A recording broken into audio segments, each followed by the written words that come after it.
Hello, hello, hello, and welcome back to my channel. If you are new here, my name is Jazzy Nicole, and right here on YouTube, I do faith-based content. Today is literally no different, y'all. We are looking at Jeremiah chapter 46.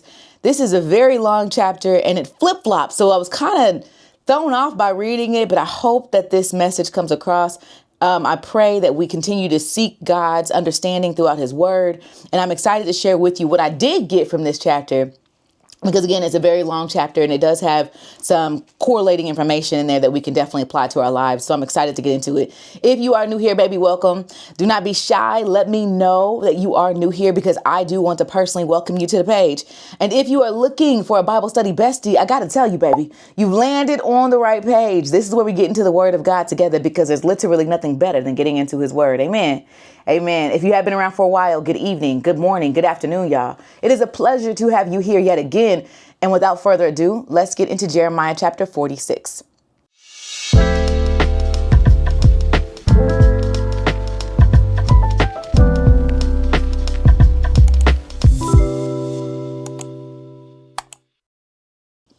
All right, so you already know what we need to do. Before we read, we do want to invite God into our conversation. So dear Heavenly Father, God, we are so grateful, God, for the opportunity to dive into your word this morning, Heavenly Father. God, we pray that as we read your word, we gain your godly wisdom, Heavenly Father, your understanding and your presence. God, as we read your word, God, please implant in us what you want us to learn from your word, Heavenly Father. We pray that during this conversation, we minimize Jasmine to exalt you, Heavenly Father. God, you are the reason why we are reading this word today. You are the reason why we are coming together collectively to get an understanding of your word, Heavenly Father. And I pray that we continue to exalt you. We continue to search for you in your word, Heavenly Father. Search for your understanding and your knowledge, Heavenly Father. God, thank you yet again for this platform. God, thank you for this opportunity. Lord God, I thank you for using me as a vessel in this moment, Heavenly Father. God, I pray for the listener, the person that is listening to this message, the person that's watching this video, Heavenly Father, that they keep seeking you and learning who you are, Heavenly Father, so that we can walk like the children you've designed us to be. God, we thank you yet again for this opportunity.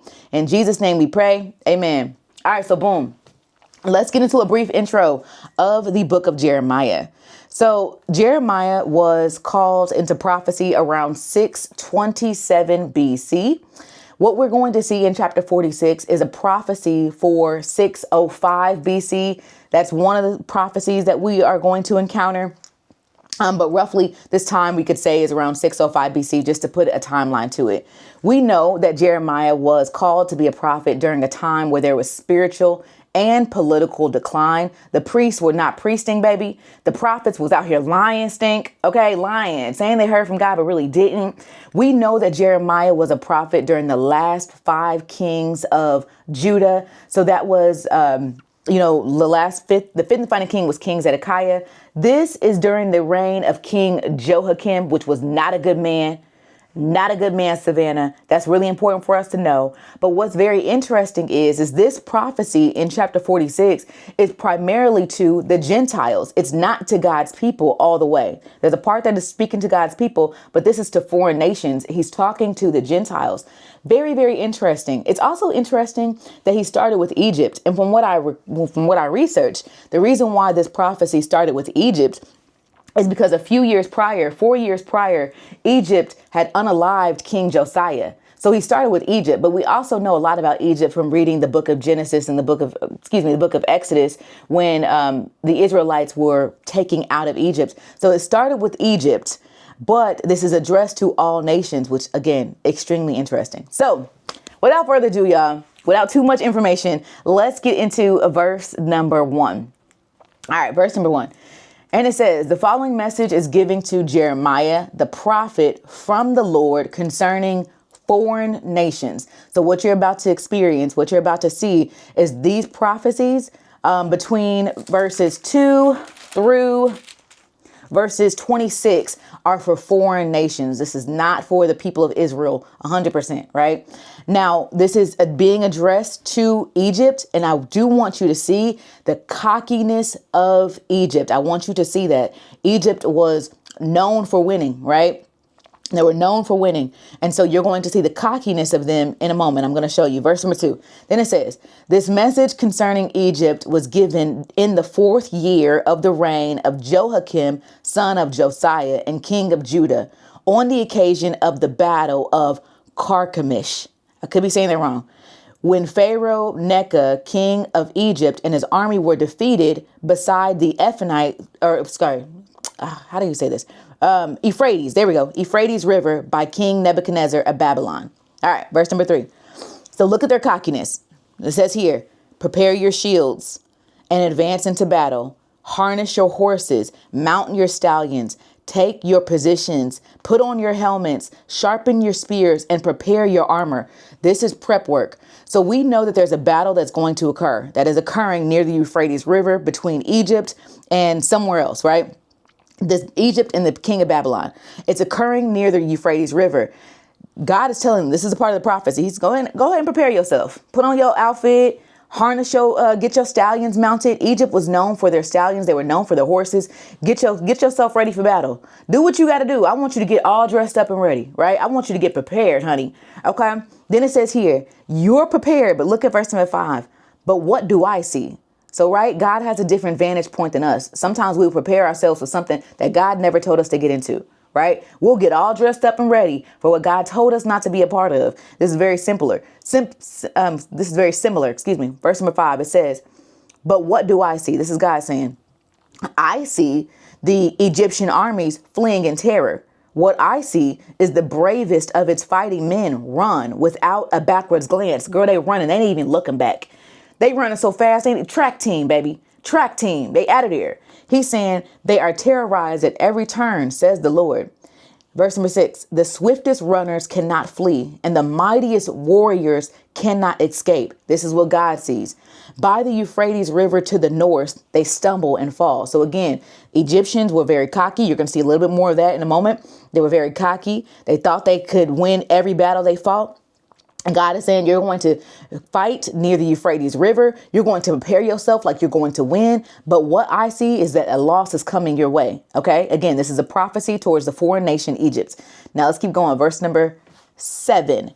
And it says, who is this rising like the Nile at the flood time, overflowing the land? It is the Egyptian army overflowing the land, boasting that it will cover the earth like a flood, destroying cities and their people. Verse number 9, charge your horses, your chariots, attack you mighty warriors of Egypt.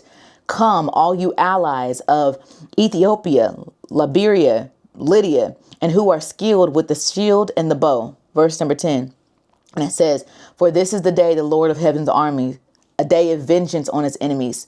The sword will devour until it's satisfied. Yes, until it is drunk with your blood.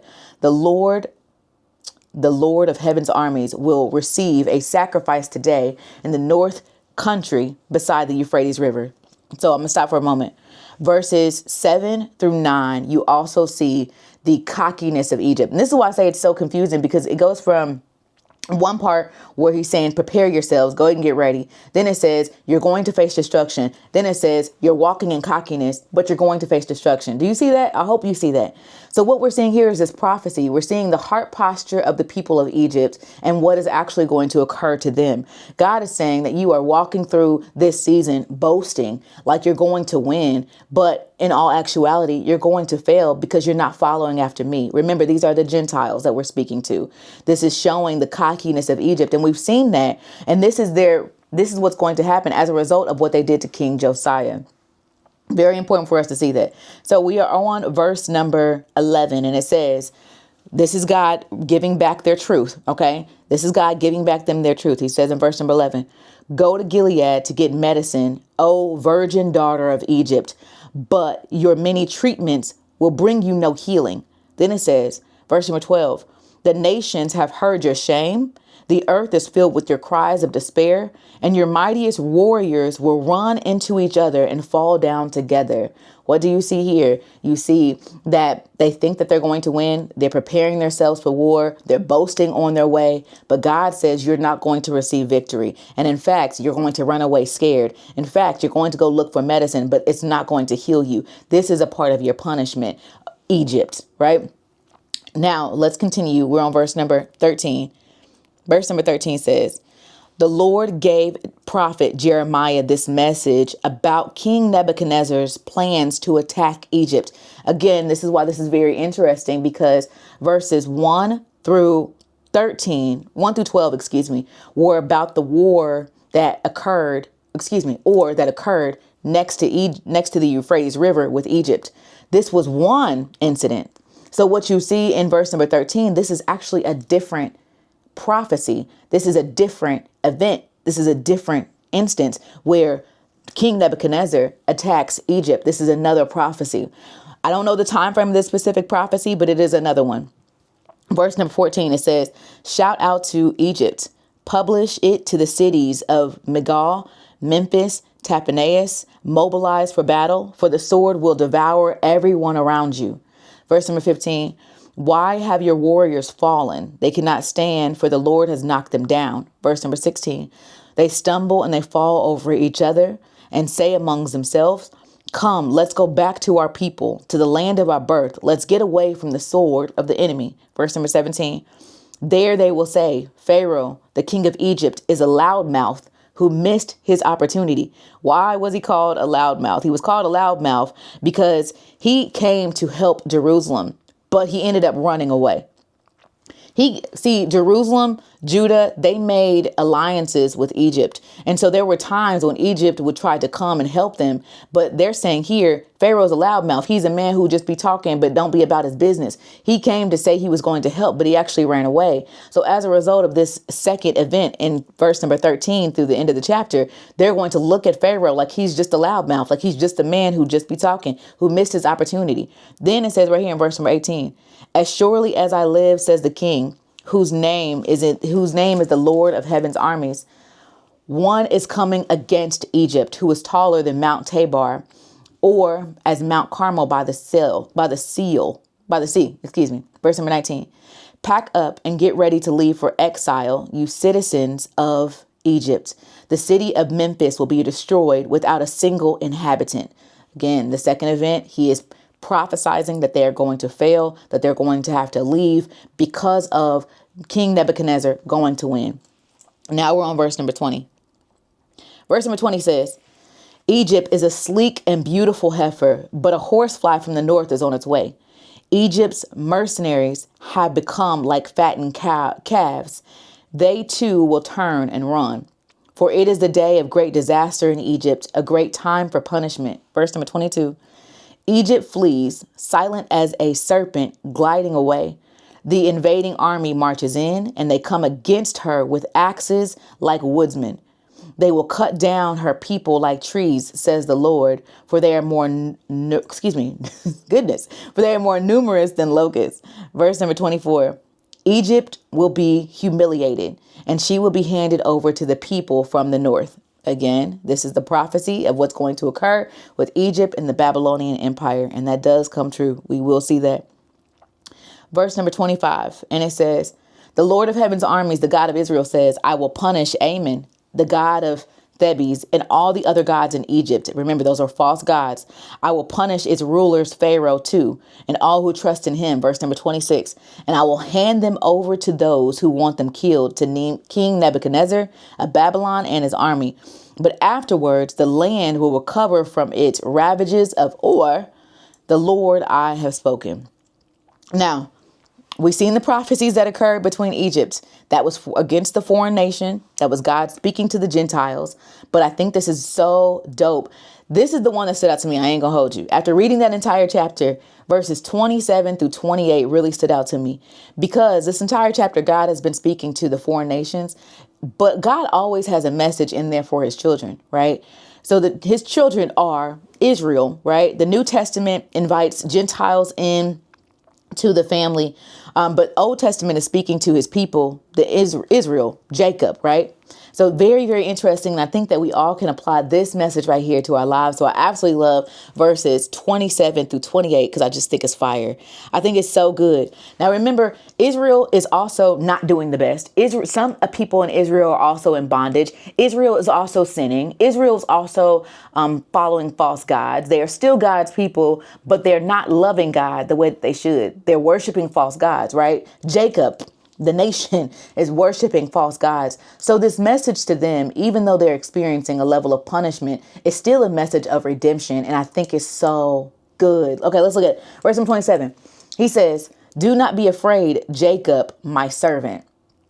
And then he says, do not be dismayed, Israel. So again, he's talking to God's people. For I will bring you home again from distant lands. Your children will return from exile. Israel will return to a life of peace and quiet, and no one will terrorize them. Again, remember, Israel was taken captive at a certain point. And so he's speaking to those people who are in bondage, who were taken captive as a result of discipline. Verse number 28, and it says, do not be afraid, Jacob, my servant, for I am with you, says the Lord. I will completely destroy the nations to which I have exiled you, but I will not completely destroy you. I will discipline you, but with justice. I cannot let you go unpunished. I'm going to tell you why this verse is so fire. Because sin separates us from God, right? But even when we sin, there's consequences attached to that. And God addresses consequences with justice. Like he gives the same amount of love to his children as he does to the next child, but everyone receives discipline for their sin. And God says, even in seasons where I'm redefining you, even in seasons where I have to discipline you, even in seasons where I have to correct you, I don't even want you to be afraid in those seasons. Even in seasons of exile, I don't want you to be afraid in those seasons. Even in the seasons of loneliness, I don't want you to be scared in those seasons. Because what's going to happen is sometimes I have to allow things to happen to you, but I will never allow them to break you. Because I love you so much that I have to discipline you to correct you. But my discipline is to bring you back to me. Why is that so good? The reason why it's so good is because I'm a mama. All right, I'm a mama. So if my kids do something that I know is outside of their character, that is below them, that is below who they are, below who God has called them to be, below who I see in them, I'm going to correct them because they are mine. Because I love them so much that correction is needed to bring them back to who they are. And so when we look at how God speaks to his children, even in exile, even in discipline, even though he's speaking to some other people in this chapter as well, he says to his children, baby, don't be afraid. I know the season looks scary. I know discipline is hard, but do not be scared because I'm with you. I've never left you, nor have I forsaken you. I think it is so fire. And I want to tell you, my study Bible talked about 2 Corinthians chapter 9 or chapter 12, verse 9 today. So I have a devotional that I use, and the devotional for today was 2 Corinthians chapter 12, verse number 9. And that's the specific verse where Paul is talking to the church. And Paul says that God's grace is sufficient. And he says, I will boast in my weaknesses because I know my strength comes from him. Right. And I just think that is so good. So what we see here in this chapter 46 is we see Egypt boasting in their strength and falling short. What we do see on the other side of that is God saying, Israel, my children, you may feel not strong right now, but boast in me because I have more for you. And I just think it goes so well together. It makes me so excited because in moments where we are weak, God is strong.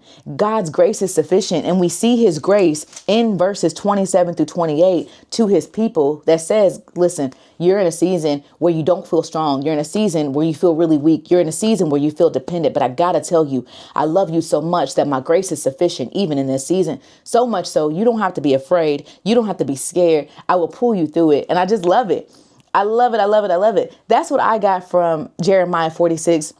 I do want to tell you, out of honesty, Jeremiah 46 was a really hard chapter for me to digest and to understand.